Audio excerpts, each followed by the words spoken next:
dan kita ingin mendengarkan dari dua narasumber kita apa tanggapannya dan apa mungkin juga yang bisa dibicarakan berkaitan dengan kebahagiaan ini dari Pak Jalal satu dan yang kedua dari Pak Mas Jojo Raharjo. Pak Jalal sudah di sini ya? Belum Mas Budi. Oh belum. Masih nunggu. Ya. Oke, Beliau on the way. Oke, kalau belum berarti kita udah atas nama Pak Jalal udah masuk. Apakah ya, beliau masuk, sendiri? Tapi itu dari studio tempat beliau biasa Zoom dan beliau sekarang gitu, masih di rumah tapi perjalanan ke sini dekat dengan studio. Baik, berarti belum Pak Jalal. Sambil kita menunggu Pak Jalal, mungkin kita persilakan dulu Jojo untuk memberi tanggapan terhadap buku ini. Silakan Jo. Baik, selamat malam Bapak Ibu semua.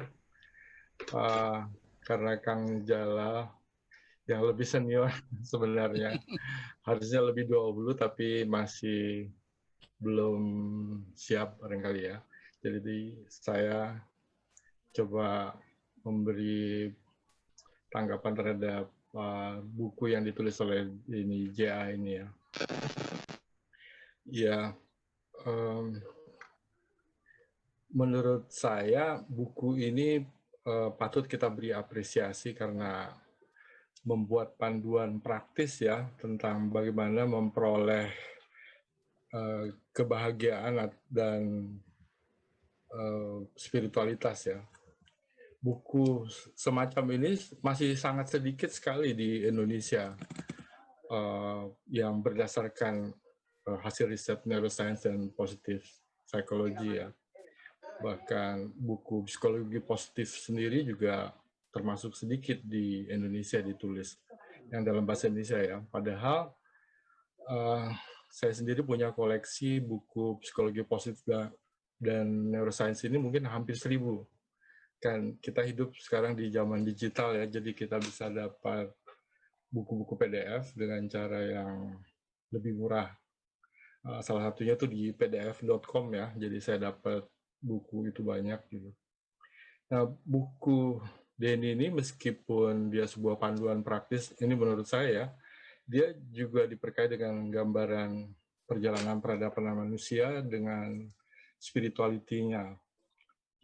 Denny menyebut ada periode mitologi, ada periode wahyu, dan periode terakhir ini yang sekarang adalah spiritualitas baru yang berdasarkan riset neuroscience dan psikologi positif ya. Jadi ini memang patut kita apresiasi karena mempromosikan positive psychology yang masih belum populer di Indonesia dan juga hasil-hasil risetnya. Padahal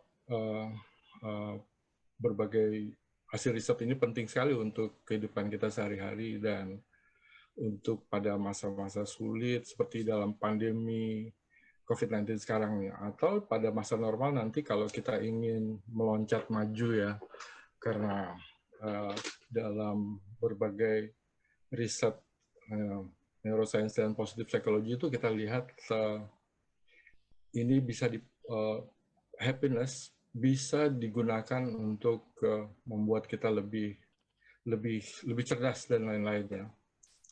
Nah, di buku Denny ini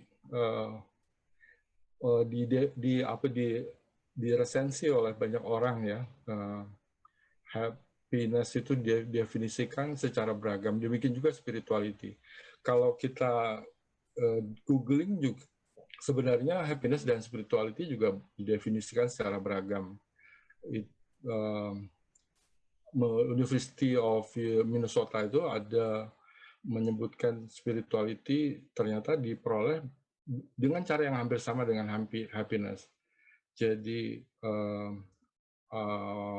happiness dan spirituality itu dipandang punya kesamaan.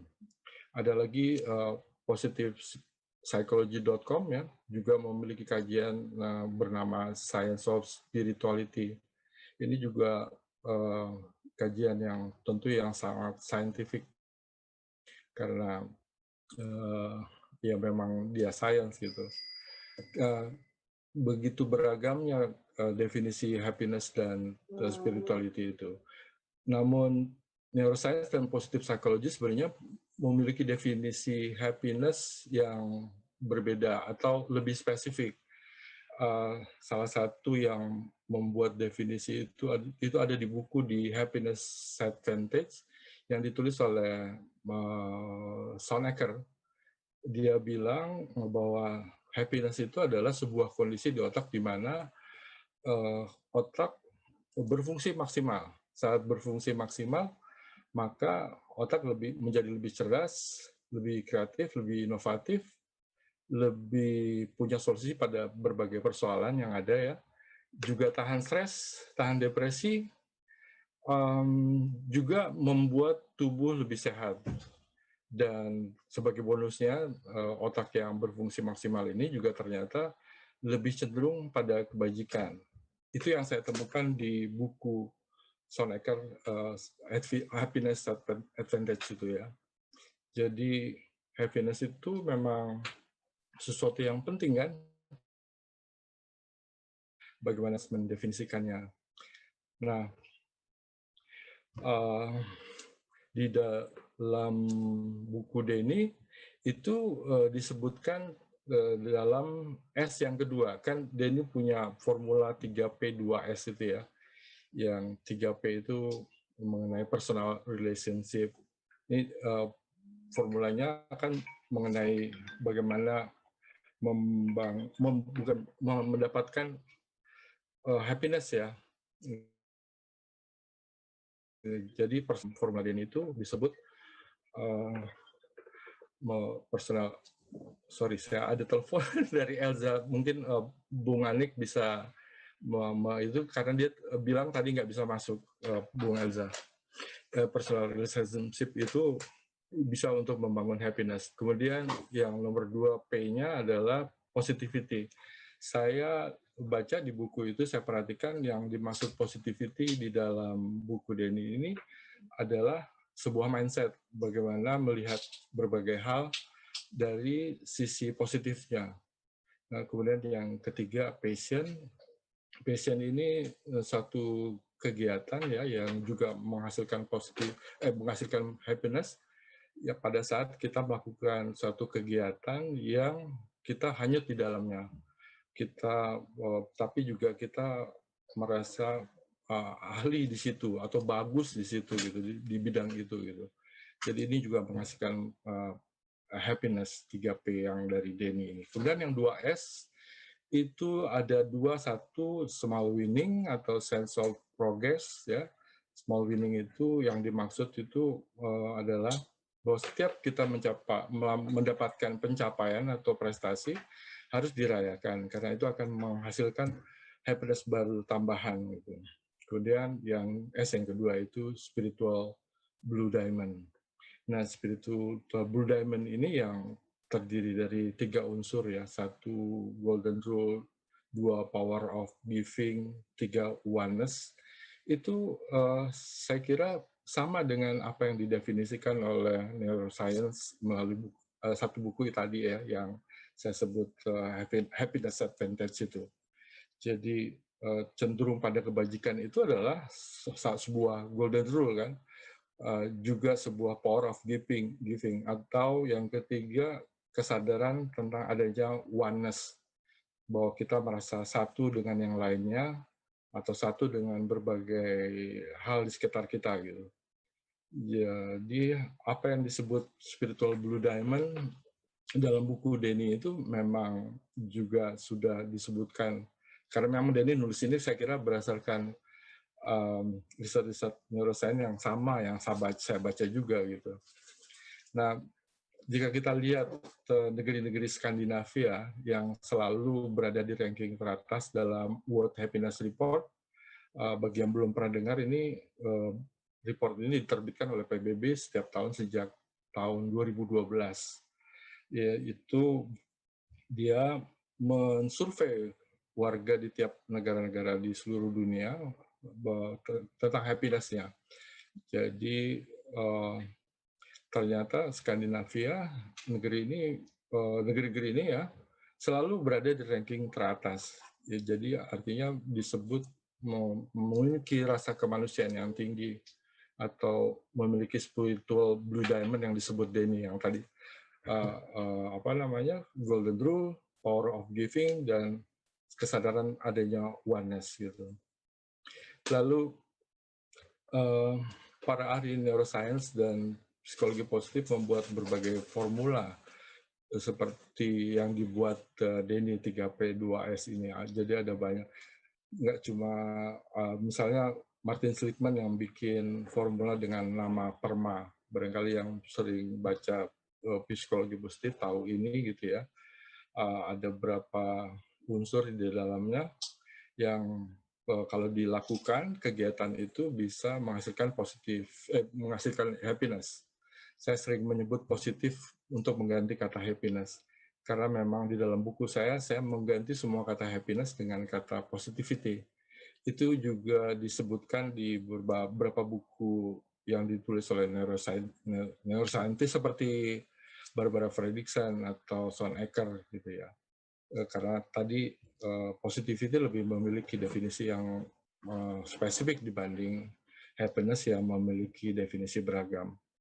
Saya kembali lagi ke permanya Martin Seligman tadi, ada P, positive emotion, kemudian E, engagement, R, relationship, M, meaning, kemudian A, accomplishment. Nah, semua ini kalau dilakukan atau dikerjakan menurut Martin Seligman akan menghasilkan happiness. Lalu ada juga World Happiness Report yang tadi saya sudah sebutkan gitu ya, yang mengukur happiness tiap-tiap warga di seluruh dunia. WHR ini seperti tadi sudah disebutkan ya, ada negeri-negeri Skandinavia yang berada di urutan atas gitu. Yang menarik adalah Israel yang juga termasuk di urutan atas, padahal dia di wilayah yang sering konflik gitu ya. Bahkan dia sendiri juga sering konflik dengan negeri-negeri tetangganya. Tapi dia bisa masuk di urutan teratas dalam World Happiness Report. Nah, World Happiness Report ini disusun berdasarkan 6 indikator. Ini sebuah formula juga. Satu itu GDP per kapita. Itu menggambarkan produktivitas ya. Jadi mereka yang memiliki happiness, disebutkan lebih produktif sehingga GDP per kapitanya bisa tinggi. Kemudian yang kedua social support. Nah, ini juga berhubungan dengan relationship yang disebutkan oleh Denny dengan personal relationship. Jadi antar warga mempunyai relationship yang bagus sehingga menghasilkan social support. Kemudian yang ketiga, healthy life expectancy. Tentu ya, mereka yang memiliki happiness tentu akan memiliki kesehatan. Dan yang keempat, freedom to make life choices. Ini berkaitan juga dengan pendidikan yang baik tentu sehingga bisa punya life choices yang lebih free ya. Kemudian 5, generosity, dan 6, the absence of corruption. Ini keduanya menggambarkan bagaimana kebajikan. Tentu orang yang cenderung pada kebajikan lebih cenderung pada kedermawanan dan tidak melakukan korupsi, saya kira ya. Nah, di mana posisi Indonesia? Ini yang menarik ini ya. Indonesia itu berada di ranking 103 sejak pertama kali diterbitkan tahun 2012. Tentu itu buruk sekali. Jadi di tahun 2013 dia meloncat ke ranking 76. Selanjutnya 2014 nggak ada World Happiness Report, tidak diterbitkan gitu. Tahun 2015 di posisi 74. Kemudian selanjutnya di tahun berikutnya di posisi 79, 81, 96, 92, 84 di tahun 2020. Jadi ada tren baik ya. Nanti saya share ini presentasi saya, nanti saya belum sempat tadi share, jadi saya bacakan dulu sekarang ya. Kemudian kalau buku Resilience yang saya tulis terakhir kali ini ya, saya baru menulis buku judulnya Resilience gitu ya. Ada formulanya juga. yaitu ada 5 praktek untuk mendapatkan happiness yang saya sebut di dalam buku saya. Selalu saya ganti dengan kata positivity, yaitu 1 meditasi, 2 bersyukur, 3 kebajikan, 4 relationship, 5 olahraga. Semua ini sudah diteliti. Saya menulis artikel-artikel tentang berbagai riset neuroscience dan positive psychology itu sejak tahun 2014. Dan saya kira udah lebih dari 200 artikel saya tulis, dan 3 buku yang gabungan dari berbagai artikel itu. Yang terakhir ini saya tulis tentang resilience. Sebenarnya resilience ini kata lain dari positivity. Positivity kata lain dari happiness. Jadi mereka yang memiliki happiness pasti dia punya resilience yang bisa digunakan untuk bertahan pada situasi sulit seperti masa sekarang ini ya. Yang masa sekarang tentu masa yang krisis. WHO sudah menyebutkan, Departemen Kesehatan kita juga menyebutkan, lembaga-lembaga kesehatan dunia lain juga menyebutkan bahwa kita terancam oleh gelombang stres dan depresi. Padahal stres dan depresi itu kita tahu bisa menyebabkan turunnya produktivitas dan lain-lain. Jadi kita lihat buku Denny J.A. ini sangat penting gitu di masa sulit juga gitu, dan di masa normal sekalipun juga. Jadi kemudian saya perlu menutup dengan beberapa poin-poin yang tentu poin yang memuji ya, karena memang betul buku Denny ini penting gitu.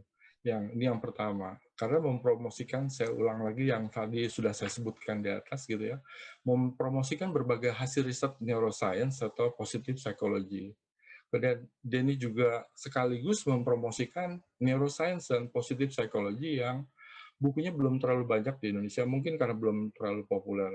Kita tahu memang positive psychology atau neuroscience baru berkembang 70 tahun kalau menurut Denny di bukunya. Nah, kalau saya bilang 30 tahun terakhir ini, neuroscience dan positive psychology berkembang pesat karena adanya teknologi baru seperti fMRI gitu ya, yang membantu kita melihat bagian-bagian otak gitu. Nah, kemudian poin yang lain yang bagus dari buku Denny ini adalah kita sekarang menjadi lebih tahu bahwa otak memiliki bagian-bagian yang memiliki fungsi tertentu. Ada bagian yang khusus untuk memori, untuk berpikir, emosi, spiritual, dan lain-lain. Lalu poin lainnya adalah melalui berbagai riset itu sekarang kita juga tahu bahwa kegiatan spiritual seperti meditasi, berdoa, bersyukur, dan lain-lain bisa membuat perubahan di otak, lalu juga membuat perubahan pada perilaku kita. Nah, poin lain menjadi lebih spiritual itu sekarang ada jalan pintasnya menurut sains gitu. Lalu yang terakhir adalah menjadi lebih spiritual itu tentu bagus karena spiritual itu hampir sama dengan memiliki happiness atau memiliki positivity, yaitu sebuah kondisi di otak di mana otak berfungsi lebih maksimal. Saat otak berfungsi maksimal itu, kita menjadi lebih cerdas, lebih kreatif, lebih inovatif, tahan stres, tahan depresi, tubuh lebih sehat, dan lebih cenderung pada kebajikan atau lebih spiritual. Jadi itu yang tanggapan saya pada buku Denny J yang berjudul Spirituality of Happiness ya. Mas Budi dan Bapak-Bapak dan Ibu sekalian, itu saya akhiri. Terima kasih. Ya, Mas Budi, silakan.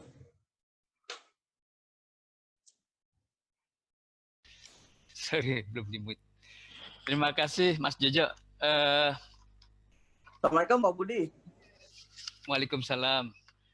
Dari saya nggak bisa ke laptop Zoom-nya. Apa yang tadi dikemukakan oleh Mas Jojo, kita mendapatkan sedikit gambaran ya tentang apa itu neuroscience, apa itu psikologi positif, mungkin nanti kita bisa elaborasi dari Mas Jojo mengenai soal ini, karena memang seperti dia katakan juga tadi, dua ilmu ini adalah ilmu yang cukup baru di Indonesia ya, dan memang hampir tidak ada, sangat sedikit lah buku yang mengenai ini. Oleh karena itu tadi seperti tadi Jojo katakan bahwa buku Denny J.A. ini adalah satu buku yang mengisi kekosongan itu. Di samping Mas Jojo sendiri juga sudah menulis buku ini. Ini menarik. Tadi dia mengatakan bahwa formula-formula yang dikembangkan oleh para ahli neuroscience atau psikologi positif terkait dengan kebahagiaan itu adalah formula-formula yang memang dibuat untuk bisa meringkaskan tentang apa yang bisa dilakukan untuk bisa mencapai kebahagiaan itulah, atau mendapatkan kebahagiaan itu, atau mengalami spiritualitas. Mas Jojo membuatkan suatu analogi atau persamaan antara spiritualitas, positivitas, dan kebahagiaan. Itu 3 kata yang bisa dibolak-balik lah, kira-kira begitu. Baik, sebelum kita lanjut ke Pak Jalal, untuk teman-teman yang mau memberi komentar, nanti silakan tulis dulu di chatnya ya. Seperti kebiasaan kita, nanti kita akan memberi kesempatan pada teman-teman untuk juga bisa bicara di sini, tidak hanya menulis di chat. Pak Jalal, Assalamualaikum. Waalaikumsalam. Wah, senang bisa ketemu Pak Jalal. Bertahun-tahun kita nggak ketemu ya Pak Jalal. Baik, teman-teman sekalian, dari Pak Jalal kita sudah mendengar hal yang berbeda sekali dari apa yang dipaparkan oleh Mas Jojo, dan ini menjadi kesempatan kita untuk membuat dialog yang menarik ya di dalam forum ini. Mungkin sebelumnya saya ingin lihat dulu di chat ya, sudah cukup banyak pertanyaan.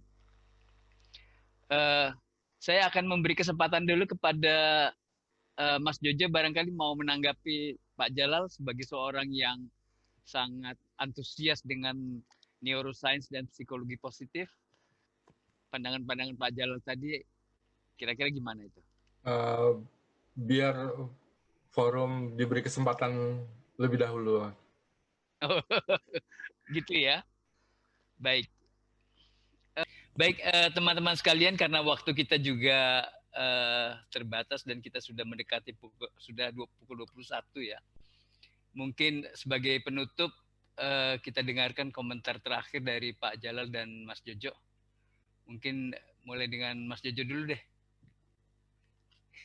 Silakan Jojo. Hello Mr. Komar, how are you? Baik, saya mungkin perlu mengulang apa yang sudah saya baca atau saya temukan dari beberapa buku yang ditulis oleh para neuroscientist atau psikologi positif gitu ya, tentang definisi baru dari happiness. Sebagaimana yang sudah saya sebutkan dalam presentasi tadi ya, bahwa happiness itu memiliki definisi yang beragam, sama dengan spirituality. Buku Denny itu menyebutkan 2 hal itu, happiness dan spirituality. Nah, karena beragam itu, neuroscientist seperti Sean Ecker gitu ya, dia membuat satu definisi baru gitu. Itu kita bisa cari di bukunya yang berjudul Happiness Advantage itu. Happiness, atau sebenarnya Sean Ecker lebih sering menyebutnya dengan kata positivity, bukan happiness, dan beberapa neuroscientist yang lain juga mengganti kata happiness dengan kata positivity, seperti Barbara Fredrickson. Nah, definisinya begini, sebuah kondisi di otak, tadi sebenarnya saya sudah sebutkan ya, sebuah kondisi di otak di mana otak berfungsi maksimal. Pada saat kondisi otak berfungsi maksimal ini, maka kita menjadi lebih cerdas, kreatif, inovatif, lebih memiliki solusi pada berbagai persoalan, lebih tahan stres atau depresi. Otak yang berfungsi maksimal ini juga membuat tubuh lebih sehat. Ini semua udah ada penelitiannya, dan sebagai bonusnya, kita ternyata lebih cenderung pada kebajikan pada saat kondisi otak kita berfungsi maksimal. Jadi itu barangkali yang terakhir mau saya sampaikan secara singkat aja, bahwa ada definisi baru tentang happiness. Tentu ini menarik sekali kan, karena kondisi otak yang seperti ini pasti dibutuhkan oleh banyak orang pada saat krisis atau pada saat normal, saat kita mau meloncat maju ke depan.